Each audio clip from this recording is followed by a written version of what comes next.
Of Hawaii Business Magazine, and our topic is geothermal. Where are you going?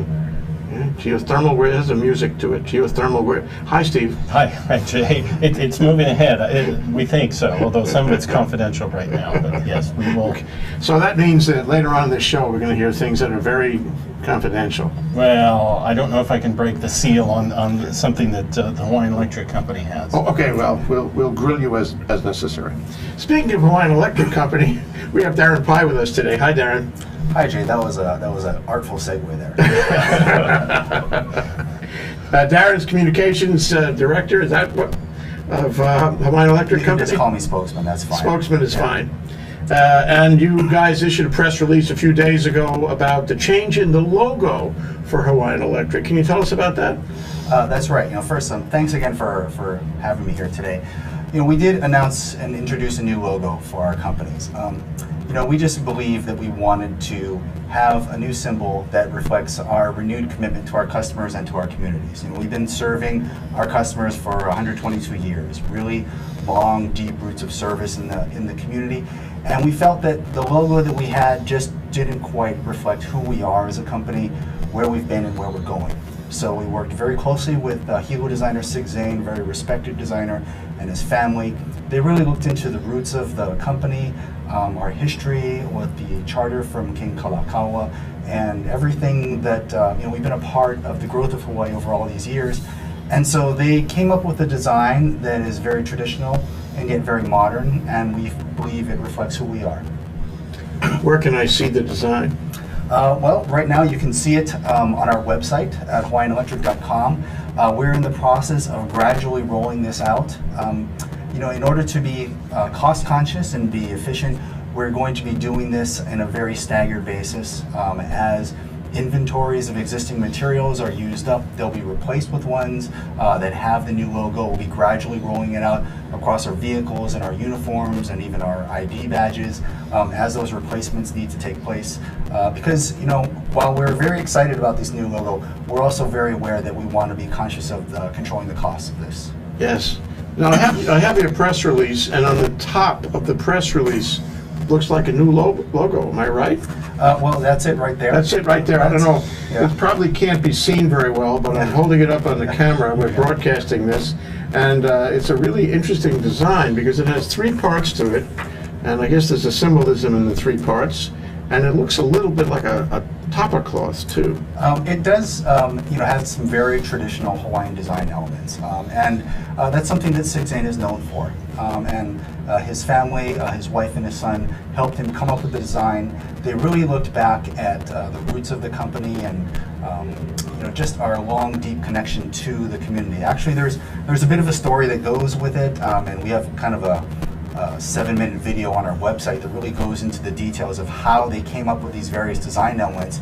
But they looked at the meaning of electricity for Hawaiians and some of the old stories of Pele and about some of the other cultural touchstones in Hawaiian history that deal with electricity, and it kind of brings us to where we are today. And the logo is just for the electric companies, not for Hawaiian Electric Industries as a whole, like for American Savings Bank. That's correct. It's just for our three companies, the three electric utilities. We have the same logo for across all three companies with the same colors. Our customers in Maui County and Hawaii Island know that the old logo was actually the same, but we had different color schemes across all three companies.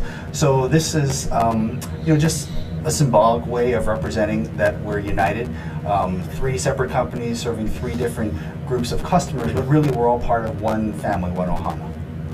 It comes to mind, you said Hawaiian Electric is 122 years old, and it goes back to the time when Princess Kailani threw the switch, right, in front of Iolani Palace. That was in the movie. It was a movie, right, recently. That's right. some people know that King Kalakaua was quite the innovator, a very progressive thinker. Yes. He actually electrified the White House, the Iolani Palace before the White House had electric lights. So he was a very forward thinker, and it was through the charter from King Kalakaua that the Hawaiian Electric Company was formed, and that was the genesis of where we started. And it's we've been there through the growth of Hawaii and Honolulu all these years. Yeah, and people forget, the company's been around since the beginning of electricity in Hawaii. It's been as deeply a Hawaiian company as you could imagine over all these years. It is our electric utility, most of the state, and we have to see it that way. Hawaiian Electric is Hawaii's electric. Well, that's how we feel. This past weekend, we had our first community event since announcing our new logo. It was our Clean Energy Fair at Kahala Mall. Hawaii Energy was there. A lot of participation. We had new T-shirts with our new logo, and the employees were very proud to be wearing it, and they've really embraced it. We really feel like it captures the sense of responsibility that we have to serve our customers and our community. And one more thing on it is just this was a very important thing. It's obviously a big change, and our holding company felt the same way. So the cost of developing this logo and rolling it out is not going to impact electric rates. This was an investment out of shareholder dollars to develop this. Good idea. I was telling you before we started the show that I passed a Hawaiian Electric lineman truck today, and I wanted to say something to him in anticipation of new logo, sort of a warming, if you will.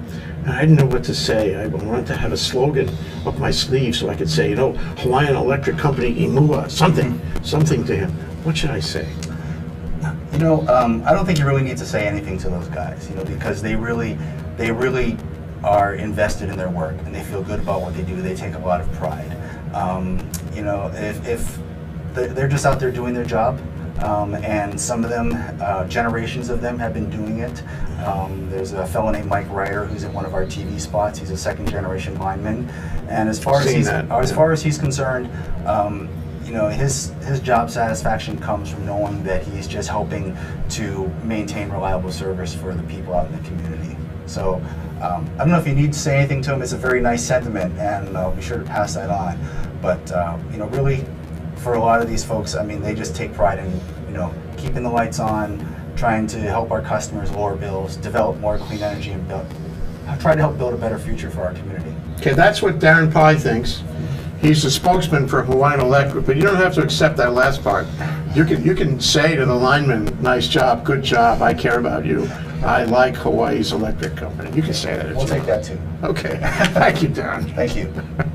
Okay, we're going to turn to our second short take, and that is Ramsey Brown from Hawaii Energy, who's going to talk about maintenance of what? Hot water. Solar hot water maintenance. Solar water. Sexy Okay. subject of maintenance. Okay.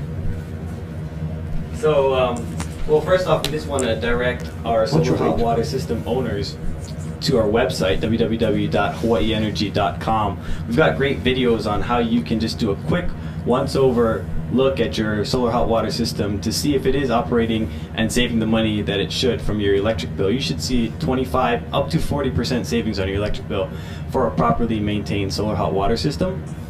One of the main things to check is that digital or that analog timer typically that people have, and if your power ever goes out, or if there's ever a hiccup in that line that serves power to your analog timer, your timer may be off, and it's just like resetting a clock in your house. After the lights go out, you just go back and go in that little box and change the timer to the correct time. And that'll ensure that your backup heating element comes on at the proper time, continuing to save you money. Maintenance is important. Every 3 to 5 years you do want to get a checkup, just like changing the oil in your car, only less frequent. And there's a big anode rod in your tank, which is the main thing that your contractor will come out to change, and he'll do or she'll do a good look at your whole system to check for leaks and anything that may need to be replaced. Tell us about the benefits. I want to know how I can get some money out of this deal. Well, first of all, you want to make sure it's maintained properly. So Okay, that we you know can we're gonna continue save to on save, that, right? yeah. Continue to save. We Rebate, actually rebate, ran a rebate. pilot project. Yeah. Jay's. I see dollar bills in his eyes. Jay's asking about a rebate possibility. And we ran a pilot program and found that $100 to $150 kind of incentive really helped people to go and grasp purchase of a maintenance kind of contract with their contractor. For a list of approved contractors, also visit our website. We have a whole bunch, most of the ones in Hawaii that we work with, and they'll go out and do this maintenance for you.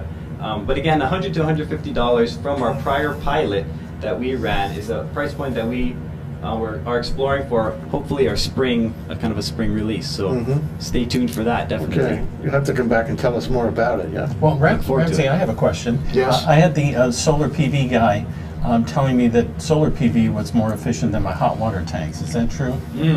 It's a question we get often. Thanks. Actually, for heating water, which is all your solar hot water system does, it will not power any light bulbs or anything, but your hot water system will heat hot water a lot more efficiently than a PV panel. We've heard estimates of 8 to 10 PV panels to do what just 2 of those hot water panels on your roof alone would do. And just for roof economy, when you're going and looking at zeroing out your electric bill, you're going to want that space for other things besides hot water. Cool. Yeah. Okay, Ray runs Hawaii Energy. Ray, what do you think? How was Ramsey today? Ramsey was great, as always. Yeah. He knows his stuff. Yeah, Ramsey, I wanted to get that on the record for you. Appreciate that. Thank you, Ramsey Brown. Thank you, Darren Pye. We're going to take a short break now, and when we come back, we'll have Steve Petronic and Ray Starling, my co-hosts. We're going to talk about geothermal. Where are you going? We'll be right back.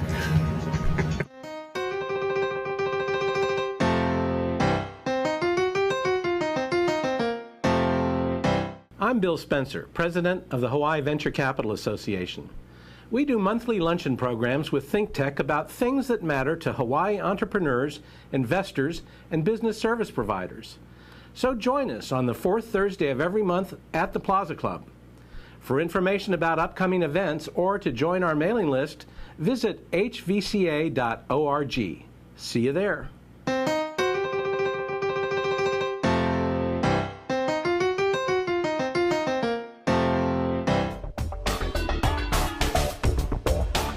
To thank our underwriters.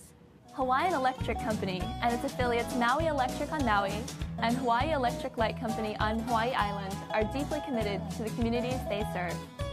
Galen Ho is a senior executive of BAE Systems, a global defense, security, and aerospace company. The High Tech Development Corporation, the state's leading technology agency, attached to the Department of Business, Economic Development, and Tourism. Castle and Cook Hawaii, with a time-honored legacy that spans more than 160 years and revolves around its mission of investing in Hawaii, creating communities, and providing for the needs of our state. Hawaii Gas, formerly the Gas Company, a proponent of the Liquefied Natural Gas Initiative, helping Hawaii achieve its transition to clean energy and a better energy future. Collateral Analytics, a Hawaii-based tech company empowering the real estate industry with greater and faster access to the tools and data they need to make better informed property investment decisions. I'm Nicole Horry. Thanks so much for joining us on ThinkTech. I'm Maria Kashem. See you next time. Aloha, I'm Jay Fidel of ThinkTech. On Wednesday, September 4th, we have an interesting show with Donna Blanchard. She's the host of Arts in Hawaii, 2 to 3 p.m. that day. And her guest is Jeff Geer. He's an international storyteller, and he tells stories about Hawaii. So check it out on ThinkTech, September 4th, 2 to 3 p.m. I'm Jay Fidel. I'll see you there. Mahalo. Hi, I'm Attila Saras, and I'm the host of ThinkTech Fridays. Be sure to tune in this Friday at 4 p.m. and every Friday, where we talk about the importance of technology in Hawaii. I'm Attila Saras, host for ThinkTech Fridays. Mahalo. Here for you. Aloha, my name is Dan Bauer and I'm the general manager of the Plaza Club. The Plaza Club is Honolulu's premier business club. We're located in the heart of the financial district on historic Fort Street Mall. On the 20th and 21st floors atop the Pioneer Plaza, our commanding skyline views, along with our award-winning cuisine and service, are known as the place to do business downtown. We offer professional as well as social events and programs to our members and their guests, all tailored to enrich their professional and personal lives and to give them the cutting edge that they deserve in business. Why don't you consider becoming a member of the club? Call me at 531-7788 or come see me and let's talk business and how the Plaza Club can work for you. Again, my name is Dan Bauer. I'm the general manager of the club and I'm here for you. Hello. Aloha, I'm Maria Kashem of ThinkTech Hawaii, and I want to tell you about our ThinkTech on OC16 show. This week on ThinkTech on OC16, we'll take a look at the Honolulu Century Ride organized by the Hawaii Bicycling League on Sunday, September 29th. This was the 32nd Century Ride, and thousands of riders showed up. It was a beautiful day and a beautiful experience for the people involved. There's always a lot to come on ThinkTech. Tune in to ThinkTech on OC16. See our broadcast schedule on thinktechhawaii.com. I'm Maria Kashem, and I'll see you there. Mahalo.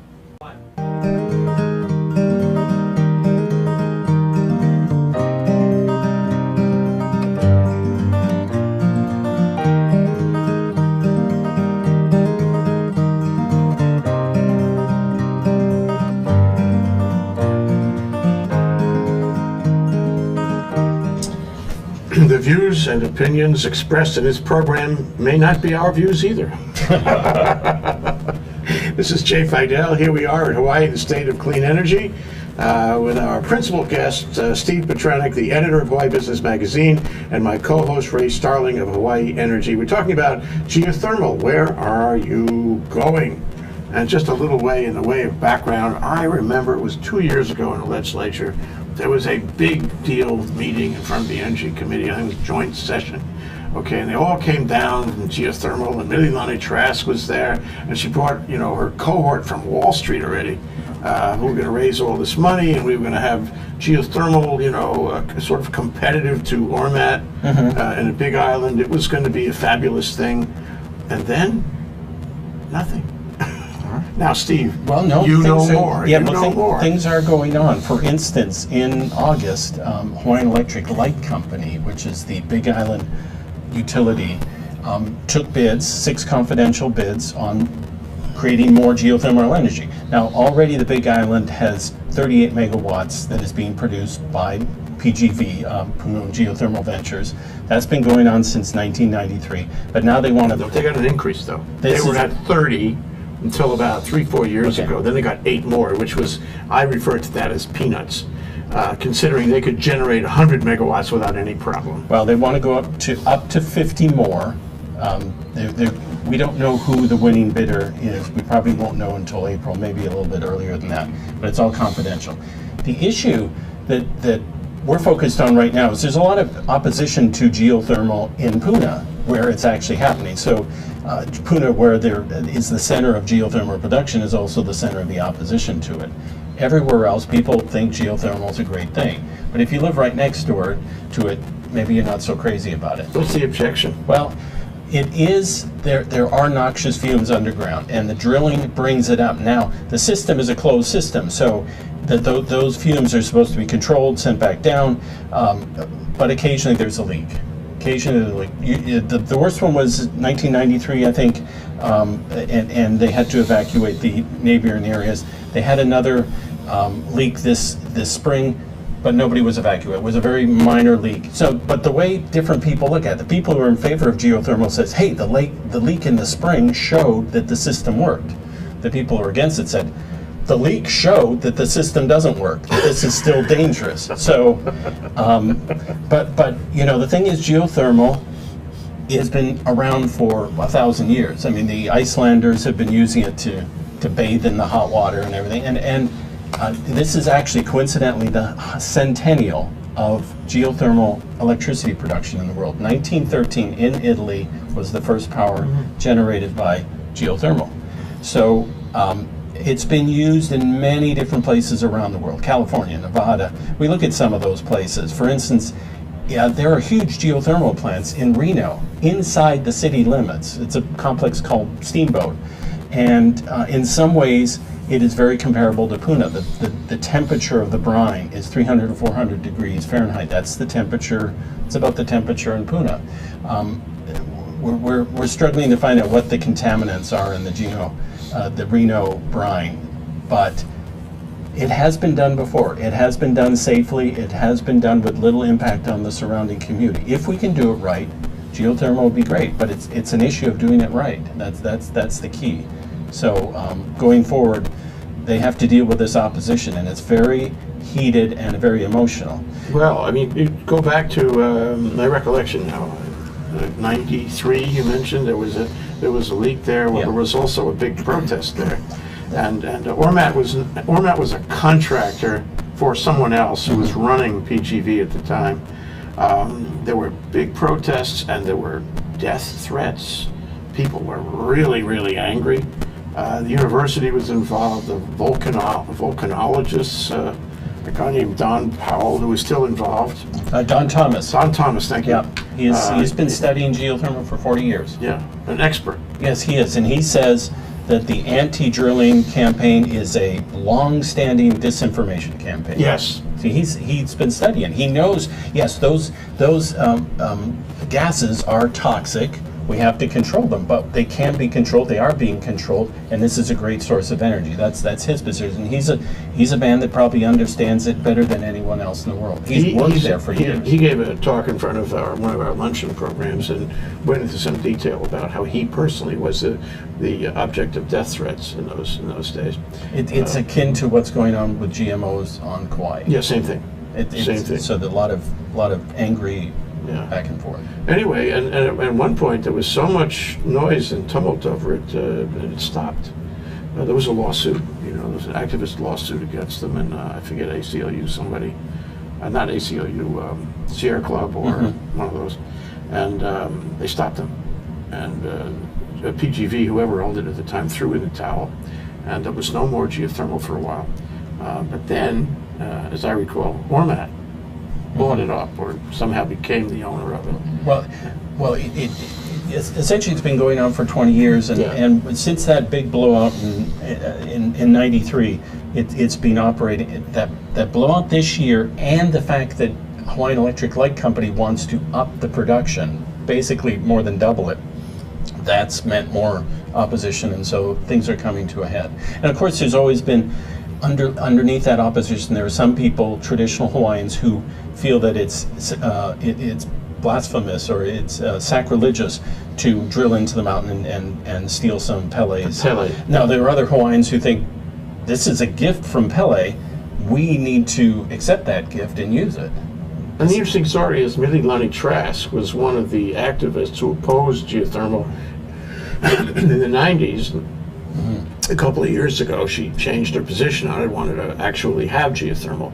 But I think her view of it is that she wanted the Hawaiian group that would operate her company to have special dispensation from the government. That's why this big hearing took place in the state legislature. Right, and so the company is IDG, and they say they're Hawaiian owned, that they're going to be a partner with the Hawaiian community, that the Hawaiian community will benefit from geothermal expansion. So that's why she says she's on board, and that's how they're trying to sell it to local people.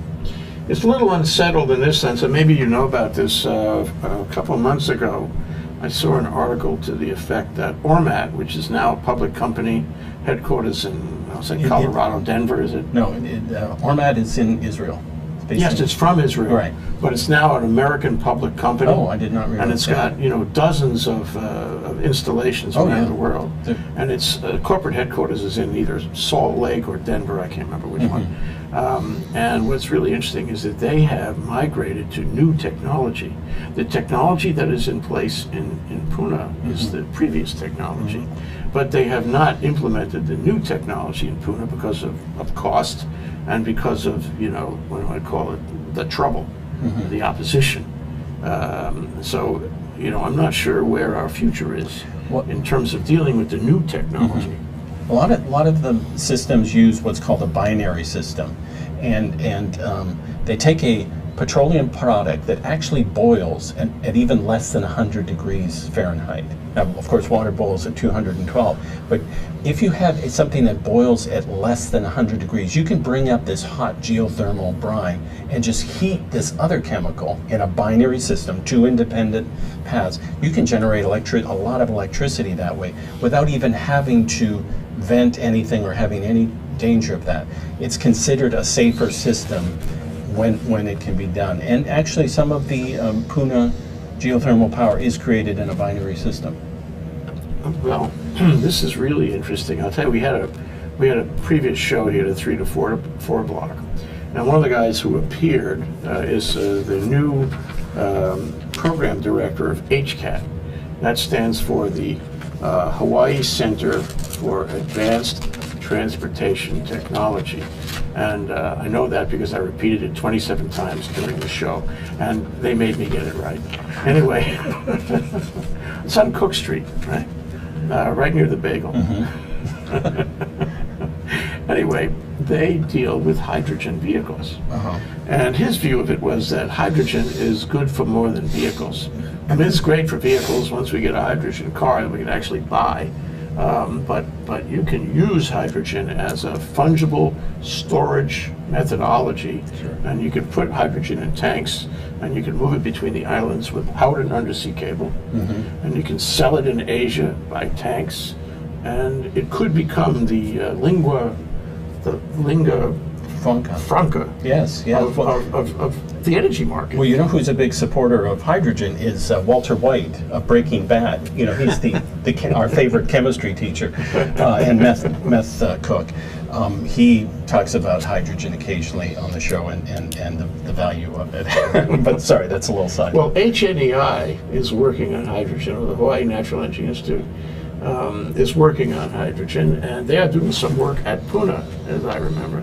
And the idea there is to convert what ORMAT does into hydrogen to be used all through the state. Interesting. And so if they get, I mean, I don't know what their proposal is like, and as you said, it's all under wraps. Yes. But if they get 50 more megawatts, the question is, we leave it hanging cliffhanger. Okay. Is it can 50 megawatts be all used in the Big Island, or is there going to be a required surplus that will have to go somewhere else? No, Don't answer. Okay. Tick, tick, tick, tick. Yeah. That's the guy I'm frustrating here. Steve Petronic. He's the editor of Hawaii Business Magazine, and my co-host Ray Starling and I are talking to him about geothermal. Where are you going? Here on Wednesday, the state of clean energy. We'll be right back after this break. Aloha, I'm Nicole Horry for ThinkTech. For nearly half a century, the Hawaii Foreign Trade Zone No. 9 has brought the benefits of the Foreign Trade Zone program to Hawaii businesses and entrepreneurs. DBET, the Department of Business, Economic Development and Tourism, operates Hawaii's Foreign Trade Zone program to encourage international business and economic development.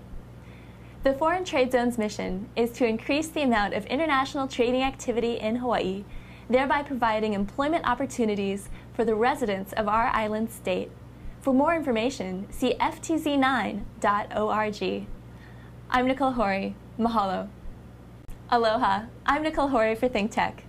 For nearly half a century, the Hawaii Foreign Trade Zone No. 9 has brought the benefits of the Foreign Trade Zone program to Hawaii businesses and entrepreneurs. DBET, the Department of Business, Economic Development and Tourism, operates Hawaii's Foreign Trade Zone program to encourage international business and economic development. The Foreign Trade Zone's mission is to increase the amount of international trading activity in Hawaii, thereby providing employment opportunities for the residents of our island state. For more information, see ftz9.org. I'm Nicole Horry. Mahalo. My name is Dan Bauer, and I'm the General Manager of the Plaza Club. The Plaza Club is Honolulu's premier business club. We're located in the heart of the financial district on historic Fort Street Mall. On the 20th and 21st floors atop the Pioneer Plaza, our commanding skyline views, along with our award-winning cuisine and service, are known as the place to do business downtown. We offer professional as well as social events and programs to our members and their guests, all tailored to enrich their professional and personal lives and to give them the cutting edge that they deserve in business. Why don't you consider becoming a member of the club? Call me at 531-7788 or come see me and let's talk business and how the Plaza Club can work for you. Again, my name is Dan Bauer. I'm the General Manager of the club, and I'm here for you.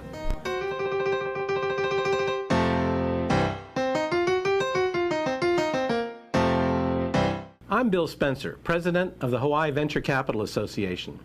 We do monthly luncheon programs with ThinkTech about things that matter to Hawaii entrepreneurs, investors, and business service providers.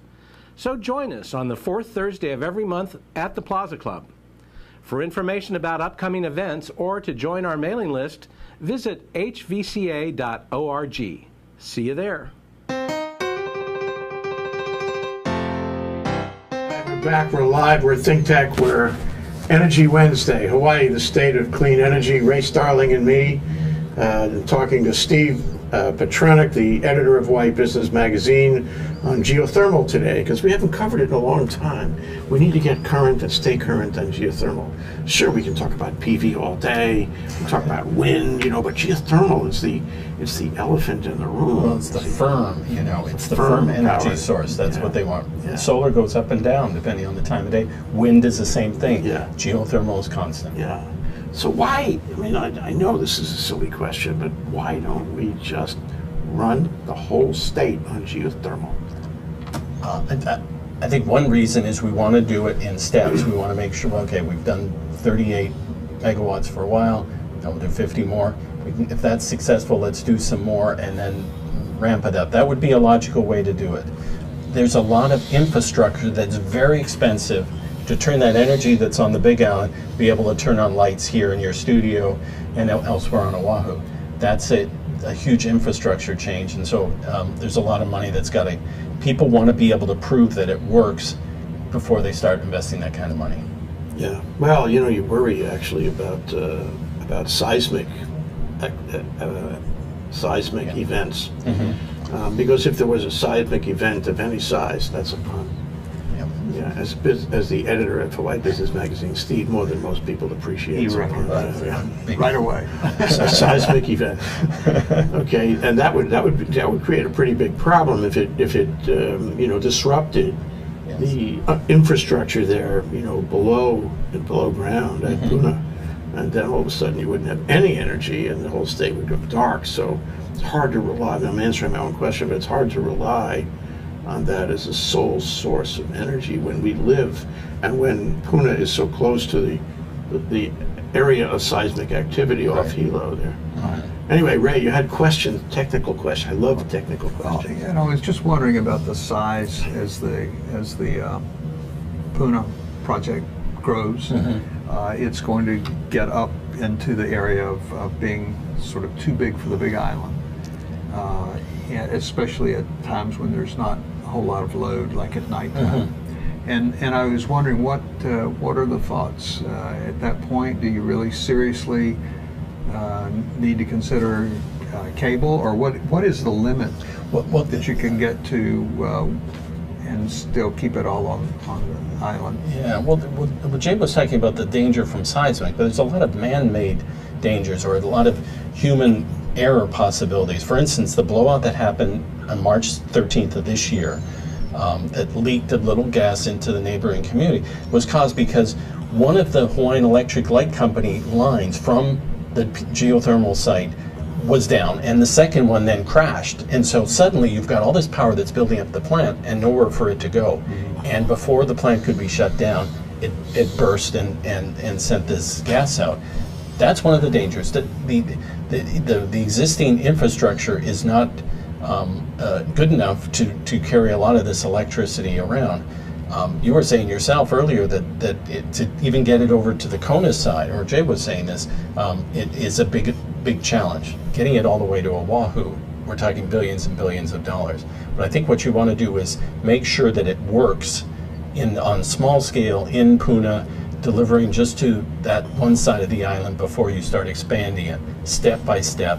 And part of that's an investment issue. Are we comfortable investing billions of dollars in a system? You want to have it proven over many years and on larger and larger scales. Right. But there are definitely both man-made and natural obstacles to overcome. Well, I certainly agree that we need to do it with a certain care and concern, especially given the potential volume of power that we can get. But my question to you, and it's a value judgment, Are we moving fast enough on this? Well, you talked to Don Thomas, he's the guy that's been studying this issue. He's a geochemist at UH. He's been studying for 40 years, and he likes to point the analogy of the fumes that may leak out occasionally from the geothermal plant, and what is actually being burned and leaking out of the smokestack. Sure. And we're talking about 500 pounds of sulfur dioxide every hour. And compare from that the generation plants, from fossil generation. just the one that's on the Big Island. I mean, we have which is relatively small. Right. So the danger from Puna from the geothermal site is infinitesimal compared to what we're already pumping out in the atmosphere. So the longer we take to make that transition, the more stuff we're just dumping out onto our children's into our children's atmosphere. That means we should move as fast as possible. So give me a roadmap. How do we get to? I mean, where we could go is we could have, say, another 50 megawatts, maybe 100 megawatts. We could transfer it by undersea cable or some other technique to other islands. Mm-hmm. We could be, satisfying a large part of our requirement out of Puna and other plants. And it doesn't have to be Puna, geothermal venture. It could be other plants. It could be Mililani Trask's plant, or even other parts of the Big Island. How do we get there? What are the obstacles and what are the solutions? Gosh. And you have only 6 hours to answer this. Well, let me talk about the incentives first, right? Okay, fair. So a lot of people are talking about solar. Solar is great during the daytime. And the problem is it starts to run down at the time when our peak demand is rising. When people are getting home, they're cooking dinner, they're taking showers, whatever. That's our peak time. Solar is not strong then. Wind, you can never be sure when it's going to be really strong. Geothermal is constant. It's on all the time. It's a constant source. So that's why we want to bring it over. There are a lot of other possibilities. Geothermal seems to be one of the cheapest, battery versus battery storage or whatever. It's true, we haven't really covered that. It's really cheap compared to any of these other Even possibilities. with the billions of dollars in cable. You know how much batteries cost just to for your own home. You multiply that times 500,000 homes, and it's incredibly expensive. So it's going to, first we're going to have to be able to prove to people who are living near geothermal that it's safe and dependable. That's the first step. If we do it again on a larger scale and it's successful, then that's part of it. The other thing is maybe it's not the Hawaiian community itself being a beneficiary, but everybody understanding that we are benefiting from it. So the more buy-in that people get, whether it's through lower electricity rates, it's through a buy-in to the notion that we're not dumping toxic gases from burning fossil fuels into the atmosphere. We need a lot of different buy-ins. So people need to feel comfortable that it's a worthwhile investment morally and economically. And then we're going to be spending a lot of money over a lot of years. That cable is going to be expensive. You're going to need backup systems in case the cable, one section fails or whatever. A lot of systems. That's a huge investment. And we're talking billions of dollars. To get buy-in on that, well, someone's going to have to be very persuasive. Jay, I suggest you for the role. You're a very persuasive man. You persuaded me to come on the air today. Well, if I could do that. and there's going to have to be a lot of persuasive people. But I think the case is very strong for geothermal. Because at the end of the day, when all the infrastructure is in place, we will have cheap, firm, dispatchable energy all over the state. Our problem will be solved. Well, let me give you an example where it's happening. Nevada is becoming the poster child for geothermal in the states. It's still bigger in California, but in terms of percentage, and you have this huge plant called the Steamboat Complex, which is half of it's in the city of Reno. It's inside the city limits. We have a picture that's coming up in our November issue. There's the plant, there's the city. And now there is some separation. And it's not perfectly the same system as Puna, but it's a close analogy. People there are very happy with geothermal. A lot of people, I was reading the story today, guy said he didn't even know the geothermal plants were there.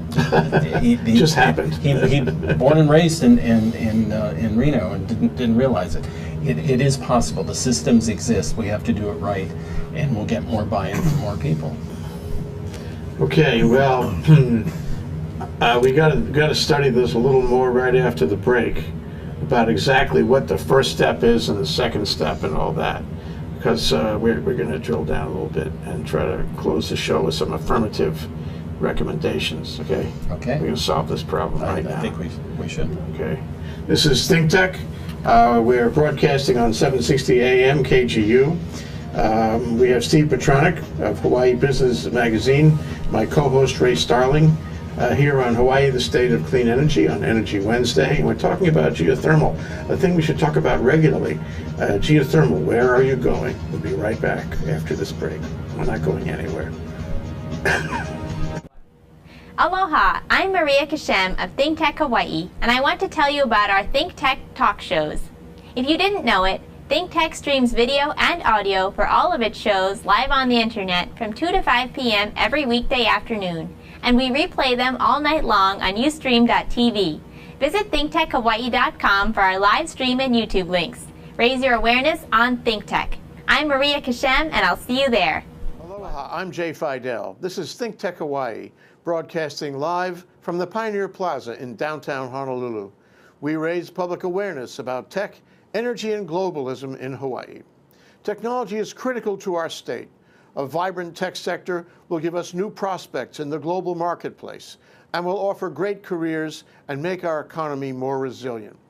Streaming live on Ustream and Spreaker, Think Tech allows its hosts and guests invaluable opportunities to report important events and discuss important questions, and to be heard here in Hawaii and around the world. You can find links to our live streams on thinktechhawaii.com or on our mobile website, m.thinktechhawaii.com. And you can see our archive on YouTube. It's all just a click away. We want to do whatever we can to keep Hawaii relevant, connected, and thriving in the complexity of the 21st century. We hope you will help us in those efforts. Tune in today. This is Think Tech. I'm Jay Fidel. Mahalo.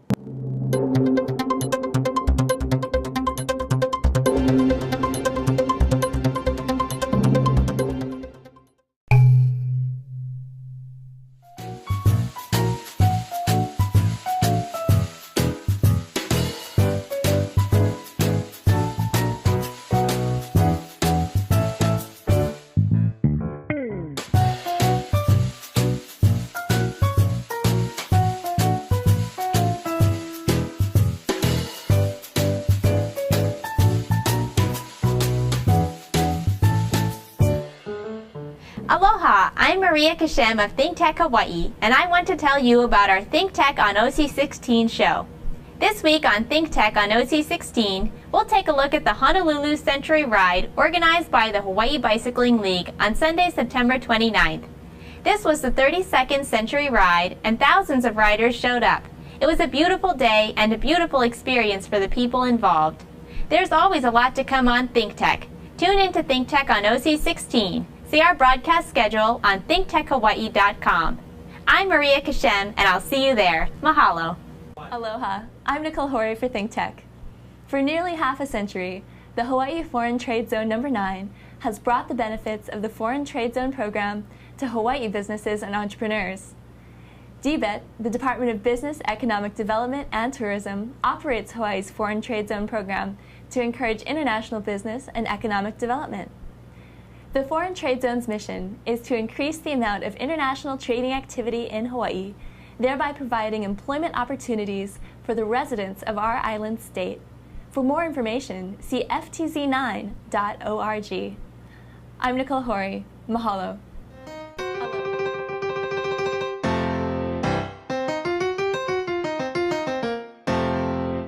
I'm Bill Spencer, President of the Hawaii Venture Capital Association.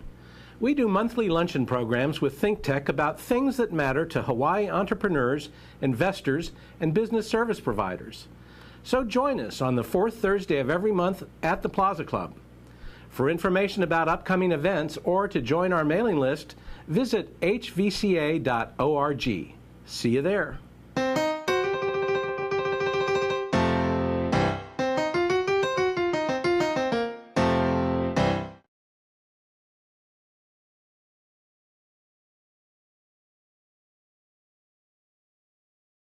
Thank you, Jack Waters. Yes, we're here. We're live here on 760 AM KGU.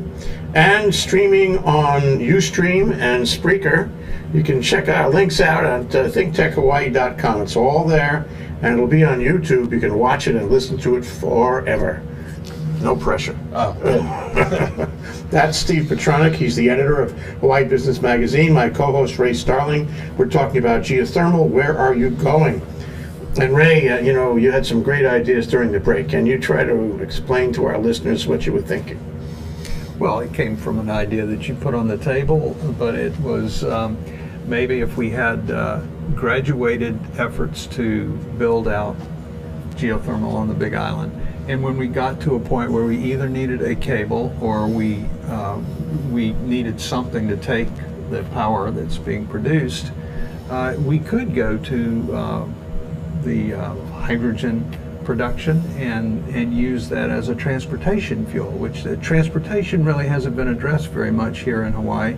The Policy Forum has recently taken that on as a task, and I think that could be a good mix, because you could make hydrogen. Hydrogen takes a lot of energy to produce using electricity, but if the electricity is being produced with geothermal, then that equation mixed with the powering of automobiles with the hydrogen might be a way to stepstone until you've got enough confidence in your system on the Big Island to go ahead and build a cable and continue to produce, you know, hydrogen. Yeah, we could do it both ways. Yeah, you could do it. I mean, it would depend on how much geothermal is realistic to produce there in Hawaii, but I suspect that it's. I recall that Puna has 1,000 years of energy under the hood. That would be good, because some of the mainland sources dry up after 15 years. They're less. Is that right? They're less powerful. Yeah.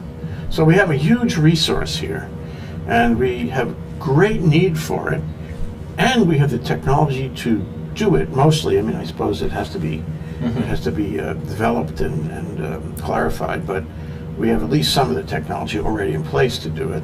But we don't do it. We get caught in process.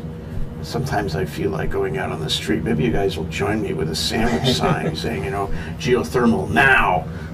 Well, one of the things the state legislature shared your frustration with process, and a year and a half ago in the 2012 session, they passed something called Act 97, which basically took away the right of the Big Island, of Hawaii Island, or all the counties to regulate geothermal development, and left it strictly with the state, which is one of the reasons Harry Kim ran for mayor again last year.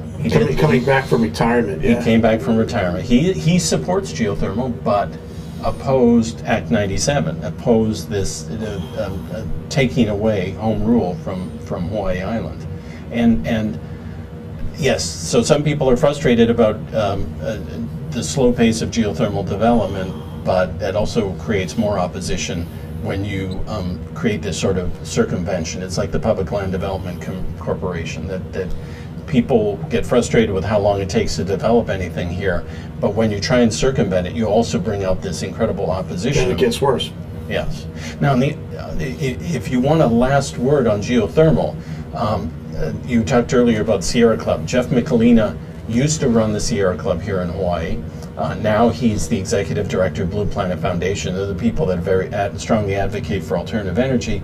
He says we've got to do geothermal right, but we've also got to look at it. Geothermal versus burning fossil fuels at a huge rate and dumping far more contaminants into the atmosphere. When you compare it that way, if you can do geothermal right, it's a no-brainer. The key is doing it right. It has been done right elsewhere.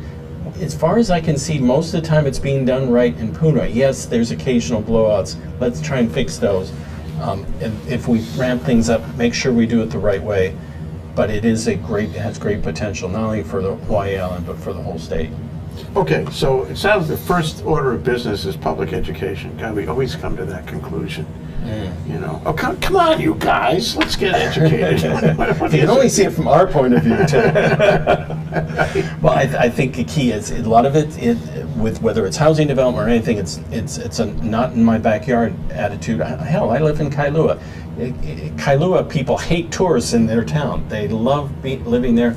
Please stay in Waikiki. It's a problem throughout Hawaii. They say that in other places too, like Kauai, yes, like Molokai, like Lanai. Well, and they're saying it in Puna. Geothermal may be great, but not back here. So this is a problem we have to deal with. And we're talking about how great and cheap geothermal is. That means other industries might come there to be close to the power, whether it's hydrogen or something else. Well, they don't want that either. We don't want any development. We've got our beautiful, quiet Puna. Let's keep it that way. Yeah. So we got to get over that. Because, in the end, the stakes are high. The big point of education is to realize that we're in a non-sustainable course. Right. And that we have to solve this problem. And we have to solve it at a cost that we can bear. Our economy simply isn't that strong. We have to find a way to identify the costs we have, and containerize them so they don't break our economy and break our backs.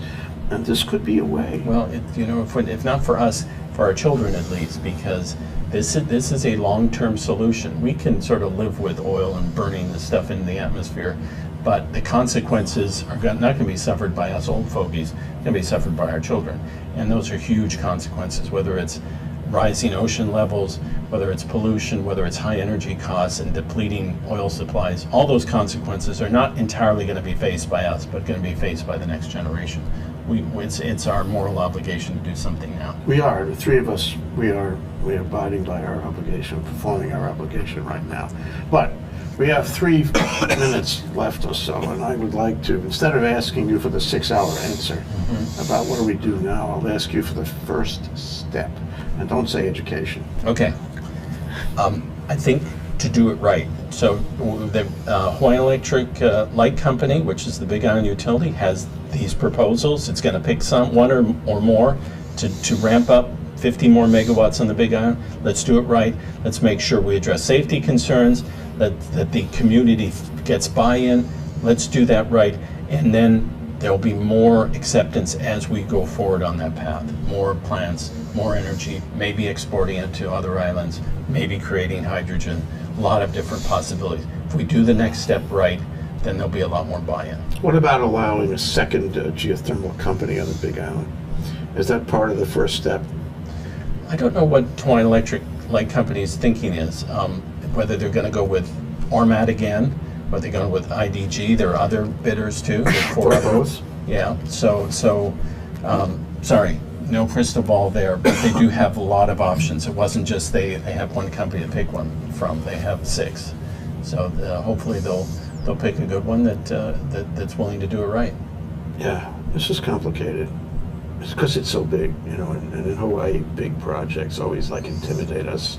And we have trouble. We put the process on the big projects to minimize the risk of the big projects, and then we get stuck. Well, and we like to think of ourselves as progressive, and we are to a degree, but we're really resistant to change in a lot of cases. And this is a huge change. It's a huge change for the people in the community. It's a huge change for the electric grid, for our investment thinking. But it's a worthwhile investment, so it's worthwhile to change our way of thinking. And in order to get to the next step, you have to build infrastructure, and to build infrastructure costs money, and ultimately we, the ratepayers, the taxpayers, the citizens of the state, we're going to have to pay that money, so we have to suck it up.